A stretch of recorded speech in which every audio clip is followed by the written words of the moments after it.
छात्रों में आक्रोश, सड़कों पर प्रदर्शन, कहीं आगजनी तो कहीं पुलिस से भिड़ंत। और मुद्दा सरकारी नौकरी। देश में चुनाव का मौसम है, रोजगार हर घोषणा पत्र की वरीयता में। लेकिन सवाल यह है कि पद खाली पड़े होने के बाद भी युवाओं को सरकारी नौकरी क्यों नहीं मिल रही। हम इस सवाल का जवाब ढूंढें उससे पहले जरा रोजगार बाजार के कुछ आंकड़ों से नजर मिलाइए। केंद्र सरकार ने 2 साल पहले संसद में बताया था कि मार्च 2018 तक 6,84,000 पद केंद्रीय महकमों में खाली पड़े हैं। पिछले साल कहा गया कि मार्च 2020 तक खाली पदों का आंकड़ा 8,72,000 हो गया, यानी भर्तियां नहीं हुई और खाली पद 2 साल में करीब 2 लाख बढ़ गए।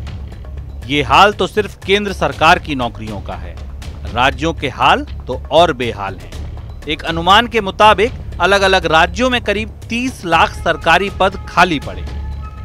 यह हाल सिर्फ सरकारी नौकरियों का है, निजी और असंगठित क्षेत्र की स्थिति तो इससे भी बदतर है। ई श्रम पोर्टल पर हुए पंजीकरण इसकी गवाही दे रहे हैं। इस पोर्टल पर अब तक 24 करोड़ से ज्यादा लोग अपना पंजीकरण करवा चुके हैं, यानी देश की युवा आबादी का करीब 1/4 भाग इस पोर्टल पर रजिस्टर हो गया है। लाखों ऐसे भी होंगे जो इसका हिस्सा नहीं। अब सवाल यह है कि सरकारें वादे करने के बाद भी रोजगार दे क्यों नहीं पाती। इसका जवाब दरअसल सरकार के बजटों में छुपा है। वित्त वर्ष 2018-19 के आंकड़ों के मुताबिक सरकारी कर्मचारियों के वेतन पर कुल खर्च 3.23 लाख करोड़ रुपए का है, जो बजट का 13% है। वहीं पेंशन पर कुल खर्च 2.77 लाख करोड़ रुपए है, जो कुल बजट का लगभग 11% है। यानी पेंशन का बिल पहले ही वेतन के 86% के बराबर पहुंच चुका है और जल्द ही इसे पार भी कर सकता है। राज्यों के बजट खंगाले जाएं तो पता चलता है कि उत्तर प्रदेश के बजट का लगभग 1/4 भाग वेतन और पेंशन में खर्च हो रहा है। राजस्थान के हालात तो और भी खराब हैं।